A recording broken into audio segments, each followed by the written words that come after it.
Our mission is to provide a practical secondary education, age about 10 onwards, to deprived children in some of the poorest countries in Africa and Asia. It focuses on the brightest children, especially girls. The uniqueness of the program is that the children, once educated by Pestalozzi philosophy, help provide education for other children similar to themselves. This produces an ongoing ripple effect.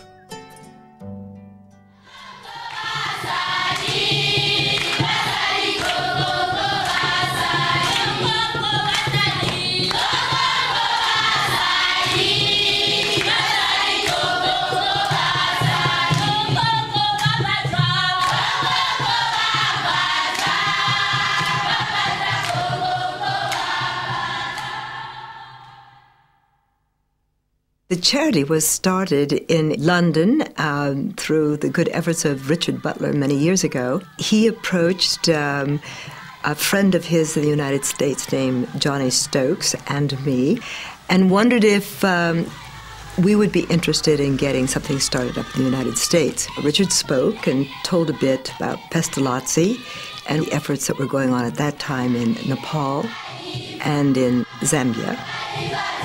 Johann Heinrich Pestalozzi lived at the time of the Napoleonic Wars about 200 years ago, and he started taking in children that had been affected by the wars, looking after them and teaching them, and he established a philosophy of education along the lines of Montessori, which has been used by many educationalists over the years.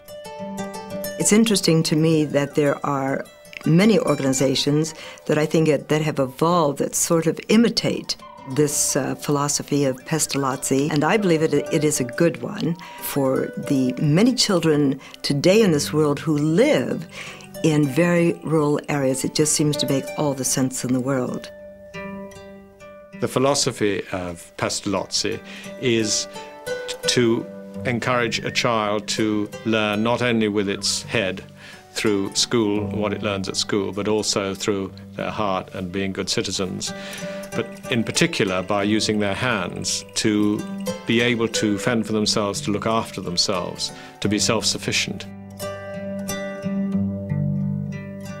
I had the privilege of going down with my husband David in the spring of 1999 to Zambia to visit one of the Pestalozzi centers there in Kasisi.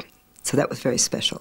We drove out and we were extremely impressed because we had been reading on paper about the building of the center in Zambia, but we had never seen it. The Pestalozzi Center is a building around a courtyard, and it's sort of communal living. We had a particularly hearty welcome where they sang songs and there were speeches, and they really had prepared quite a ceremony upon our arrival, which was very special.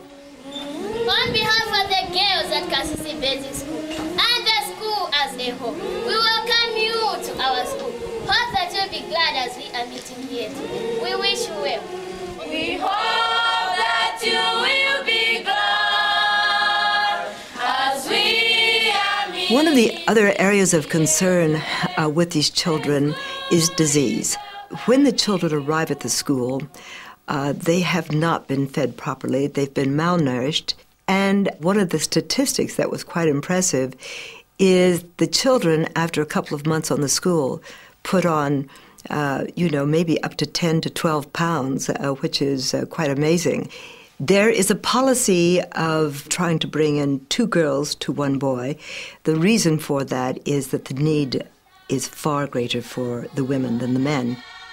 And it is the girls who will be playing the important role with the family. Education for the girls when they go back to their villages with understanding more about childbearing, understanding, especially with AIDS as rampant as it is, having an education about these issues, having an education about nutrition. These are all basic issues that women will go back and can greatly influence the family life. So it's a very appropriate focus, and I believe that it will work. In Nepal, there is a foundation established which is established by the alumni, and they are helping to educate others. Now, as it's quite recent since we had an alumni body, they're still quite young, but there are other foundations in Thailand where this has been going on for some years, and what has happened there is the model to be applied in Nepal and in India and later in Zambia. Our hope is that the foundations will take on the work that Pestalozzi overseas has been doing. These are all children who are alumni who are very poor themselves, come from very poor families, who have been educated through the scholarship system that we've been able to provide, and who are now helping others. And this is what we would like to see in every country where we're operating, so we won't be needed anymore. One of the most impressive things that I have found is that the trustees of Pestalozzi have been unusually dedicated to taking on their responsibilities. When trustees go off to one of these countries, they pay their own way. We have, in the fundraising operation in New York, no funds that are going to support secretaries or postage or stationery or any of those things. And all of these costs are being covered by the trustees. And I think that's a little unusual, and it's a sign of the dedication that they feel towards the organization. The reunion in Dharamsala in northern India was organized by the Tibetans. We had meetings amongst the various groups in Asia, and then the following day we had the privilege of being present at the open day for the Tibetan Children's Center.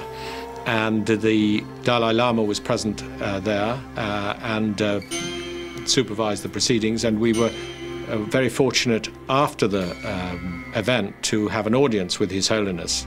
On this occasion we had about half an hour, and my wife and he seemed to get on very well, and at the end of it she threw her arms around him and she asked him if he would be good enough to be our patron. And while he couldn't commit on the spot because he has his own bureaucracy now, we did get a letter back from His Holiness's office about a month later saying that he would be very happy to be our patron. So we're very pleased about that. A couple of years ago, when we set up the US Trust, we had a reception and we saw a number of our friends who were very generous and who have helped us. And what we found in the United States was that people are extremely generous, very philanthropic, but most of the funding is in the United States and not very much is outside.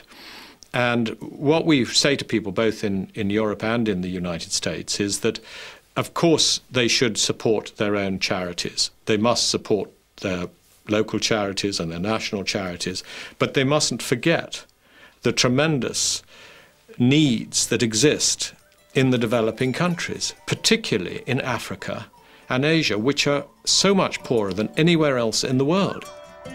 We provide the funding to the schools where the children are being educated, not through bureaucracies, not through a myriad of agencies.